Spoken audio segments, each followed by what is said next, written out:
I'm going to introduce our first speaker, who is Jock Mendoza the Wilson, the Director of System Capital Management, and he's going to be talking to us about Ukraine.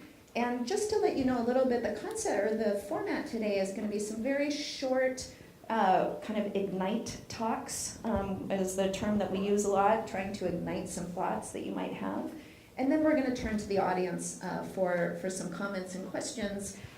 And I would encourage you to please look at your UN Global Compact app for today's event and go to the survey section, because at the end of the session we're going to ask each of you to also fill out those surveys.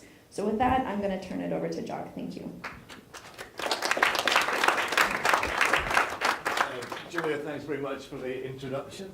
It's a great honor to be here today and have the chance to share with you all my experiences and my company's experiences of doing business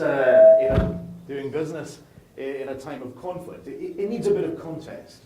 The business that I work for is called System Capital Management Group. It's Ukraine's largest financial and industrial group. We have about 300,000 employees, most of them in Ukraine, but we're also active in the United States, in Bulgaria, in Italy, in Switzerland, and even in my own home country, the United Kingdom. And the business is owned by a Ukrainian businessman and philanthropist, Rinat Akhmetov, who is my boss. Now, our world changed on the 25th of May, 2014. On that day, what happened in Ukraine was something that those of us who lived there for a while could never have possibly imagined. A war broke out. The separatists took over the city of Donetsk. That's the city, our home city for our business, where we were headquartered and where in the region we have many employees.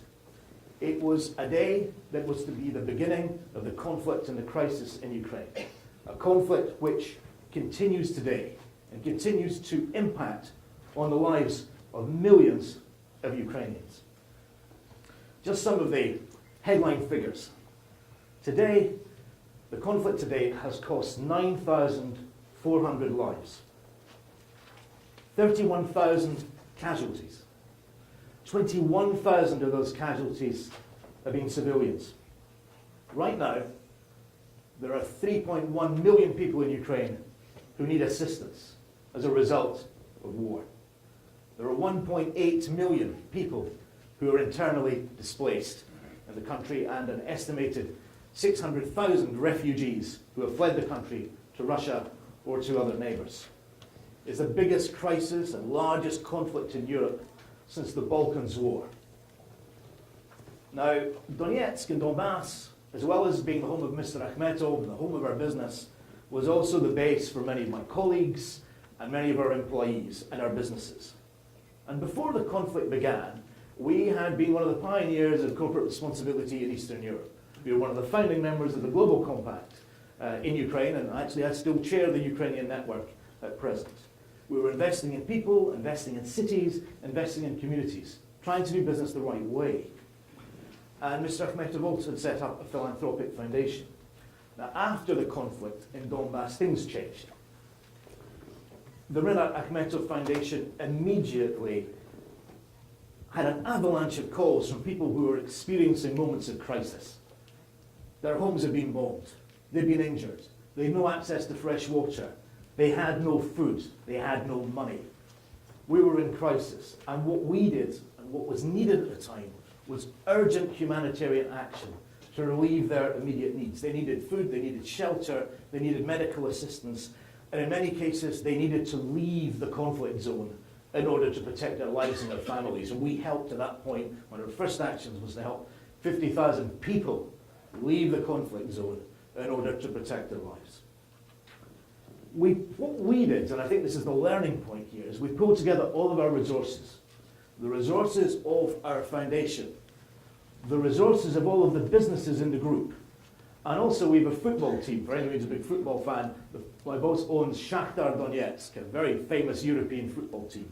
And we used the resources of the football team as well, because the football team was embedded in the community, and it had this enormous stadium that we could no longer play in because of war, but we turned it into the core, the centre for our humanitarian aid. This is a massive undertaking.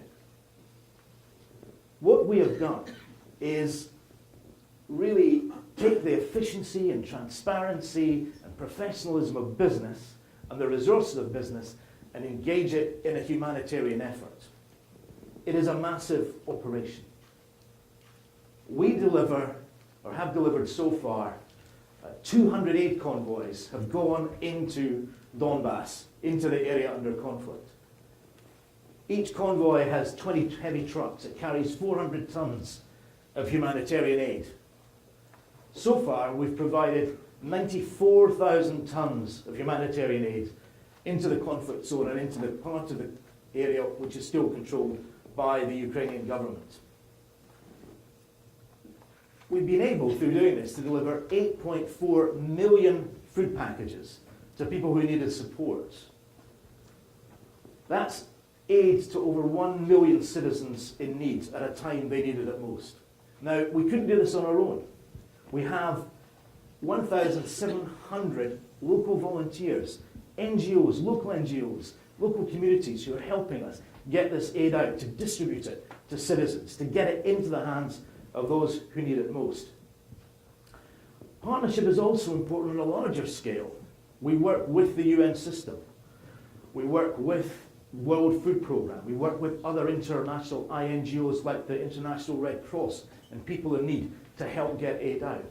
I personally sit on the United Nations humanitarian country team, which coordinates all of the relief effort into the affected area. And this is a big job. So what have we done as a business? We've transitioned. We've transitioned from a business with corporate responsibility and social responsibility, and we've placed that energy and effectiveness into being a humanitarian organisation. We've become a symbol of stability for people in the conflict zone. We've become a symbol of hope for them that can help them in their hour of need. But what's the role of business in this? Well, I think business in time of crisis needs to make a response. And the initial response is not necessarily strategic, it's just human and simple and straightforward to help your fellow citizens at the time of their greatest need. And our employees wanted us to do this also, so we had their support. And they energized it and helped us be that good citizen to do the right thing. And this response continues to be vital. We took business efficiency, we allied it with our philanthropy, and we turned it into a successful operation. But our contribution goes beyond simply humanitarian aid. We still have 70,000 employees on the wrong side of the contact line. We still employ those people. We pay them. They have salaries. Those salaries are the bedrock of their future and their optimism for a more peaceful future. Our energy business, DTEC, has gone out and repaired power lines when they've gone down, providing power, electricity, energy and water to those communities who were in the dark, literally and metaphorically. At great personal cost, 28 of our employees lost their lives restoring damaged infrastructure. And this conflict, it goes on. So what can business do? And I'm out of time in a moment. So I think business can make a contribution in time of conflict where peace is needed. We've a duty to help and deploy our resources, our expertise, and indeed our money where necessary to make a difference. Now the UNGC's Business for Peace platform gives us those guidelines to help all businesses who, I know, you're worried. What do you do in time of conflict? It's difficult to think. Should we stay neutral? Should we engage? What we should do? We can look to the tools that the UNGC has in order to give us guidance of how we should react. But the one thing I say, we should react.